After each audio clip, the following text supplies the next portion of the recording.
So in some cases, the late Dr. Albert Schweitzer, who spent the better part of his life in a hospital that he built in Lambarin, a fabulous philanthropist, wonderful person who helped very many people. And somebody came to him late in life in his 80s, I think he was interviewed by Dr. Norman Cousins. And Norman Cousins said to ask him about how much he'd sacrificed to give up because he'd had a great medical career in any system in Europe.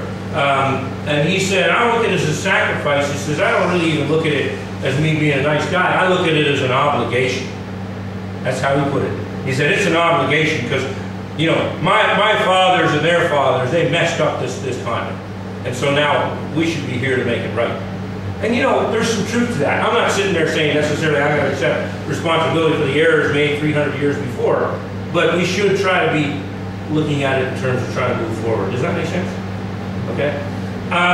So what I'm going to do now, are there any questions on that part of it? How am I doing for time? I said about half an hour. Am I pretty close? Okay. What I want to do now is we're going to break this. I have 5 files, and let me just explain how this works. What I did is, you realize you got 6 questions, but the one question is really individual. You can talk about it a bit in your groups, but it's really more individual, and that is a question of what you thought about this yourself as you read through the material. People obviously had thoughts. You might have emotional thoughts, you might have been angry, there could have been a lot of different reactions. You know, maybe some of them you might be indifferent to some of it. You say, I've heard this so many times. I don't know, but there's different reactions. So you can talk about that a bit. But really I want you to sort of don't spend too much time on that, because the bigger part of this is the other 5 questions I want you to look at. Okay? And what we're going to do is, I'm going to give you guys about a half an hour in groups, and I want you to prepare a short presentation. Okay? You're going to prepare about maybe 10-15 minute presentation. And it's on those sort of, the questions are, you know, how realistic are the recommendations? So look at that in your group. How realistic is this? Is this doable? You know, how could it be done? That kind of thing. You know, then another group's going to have, what should we as educational leaders, what role should we play as we try to affect change, right? I'm just looking down at the questions, right? Going one by one. These are in your folder, so you'll know which one you're doing. I'll just bring the folder to each group. Okay? Can we afford to take the approach of leaving things as they are? Why or why not? I think the first part of the answer is kind of obvious, although there might be some people that might answer no to that. But the idea is why, really? Why, or you know, what is the reason? Or why not? If you think, or you know, whichever way you say it. We can leave it. Why should we leave it? We can't leave it. Why should we not leave it? Okay. And then the moral obligations. That's a little bit harder to think about. You know, what are our moral obligations? You know, what you know, as world community members, as educators, what kind of role should we play in this?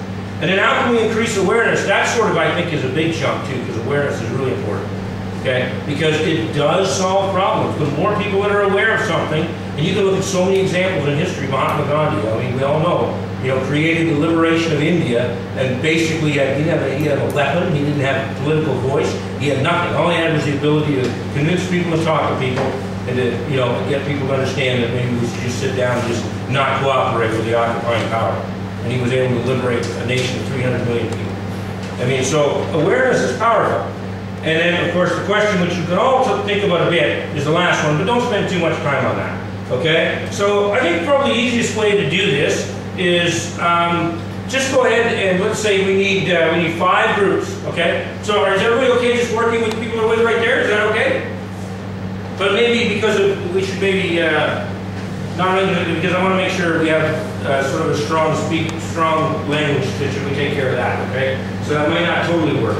Okay, so maybe, let's see, maybe we'll just do it like this. Maybe we'll just go 1, you and Jackie in the group, is that okay? You guys pair off, and then maybe Bonnie and Jerome, okay? And then maybe Chris and A, okay, is that right? Chris and A, yeah? Okay, how many groups is that? 3, right? 3. Okay, and then maybe Sarah and Tom, right? Yeah, okay, Sarah and Tom, is that okay? And is this a threesome? Maybe, well, 4, no, it's too many 4. So maybe we'll go, how many groups have I got now? You got 5? How many I have? 5? Okay, so we'll make some, no, we'll go with some 3s, that's okay. Okay, so, what did I say, yourself? Who are you with? Sarah. Yeah, no, Sarah, who are you with? Yeah, Sarah and Tom. What do we do with Valentine with you? Is that okay? Okay, is that right? So we do that, and then we'll go. So is that 4 or 5? I'm sorry, I'm you already 5? Okay, so in that case, the three of you would only need 5 groups. So, okay, where's my 2s? Where's my 2s? Okay, maybe Shira can go over here. Okay, what else? You guys are Barrett. Okay, and then Fatima, right? And maybe Pat. Is that okay? Does that work now? We should have 5 groups now, right?